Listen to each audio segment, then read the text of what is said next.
সময় বহমান, আর সেই সময়ের সঙ্গেই বদলে যায় ক্ষমতার রং। গঙ্গার পশ্চিম পাড়ে দাঁড়িয়ে থাকা নবান্ন ভবনটি গত এক দশক ধরে বাংলার প্রশাসনিক পরিচয়ের সমার্থক হয়ে উঠেছিল, কিন্তু আজ সেই চেনা ছবিতে আমূল পরিবর্তন। রাজ্যের রাজনৈতিক পালাবদলের পর নবান্নের গায়ে এখন গেরুয়া আলোর আভা। তবে এই পরিবর্তনের ইঙ্গিত মিলেছিল আরও আগে। গত শনিবার নতুন সরকারের শপথ গ্রহণের ঠিক আগের সন্ধ্যায় এক অন্য রূপ ধারণ করেছিল ডালহাউসি চত্বরের ঐতিহাসিক রাইটার্স বিল্ডিং। দীর্ঘদিনের নিস্তব্ধতা ভেঙে লাল ইটের সেই প্রাচীন অট্টালিকা সেজে উঠেছিল গেরুয়া আলোকসজ্জায়, যা কেবল একটি ভবন সাজানো ছিল না, ছিল এক নতুন প্রশাসনিক অধ্যায়ের সংকেত। নবান্ন এবং মহাকরণ বাংলার দুই সচিবালয় এখন এক অদ্ভুত সন্ধিক্ষণে। 2013 সালে মহাকরণ সংস্কারের নাম করে যখন প্রশাসনিক দপ্তর নবান্নে সরিয়ে আনা হয়েছিল, তখন অনেকেই একে কলকাতার ঐতিহ্যের থেকে দূরত্ব তৈরি হিসেবে দেখেছিলেন।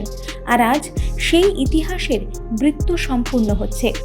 নবান্ন থেকে কাজ শুরু হলেও নতুন সরকারের লক্ষ্য দীর্ঘমেয়াদী সংস্কারের মাধ্যমে আবার মহাকরণকে তার পুরনো গরিমা ফিরিয়ে দেওয়া। প্রাথমিক কিছু প্রশাসনিক কাজ মিটলেই ধাপে ধাপে সচিবালয়ের মূল কর্মকাণ্ড ফিরে যাবে রাইটার্স বিল্ডিংয়ে, অর্থাৎ ডালহাউসি চত্বরই আবার হতে চলেছে বাংলার পাওয়ার সেন্টার। পরিবর্তনের এই ছটা কেবল নবান্ন বা মহাকরণে সীমাবদ্ধ নেই। শহরের একাধিক গুরুত্বপূর্ণ সরকারি দপ্তরেও এখন একই রঙের আলোকসজ্জা। দৃশ্যত এই বদল স্পষ্ট করে দিচ্ছে যে রাজ্য প্রশাসনের অন্দরমহলে এক বড় মাপের রদবদল সময়ের অপেক্ষা মাত্র।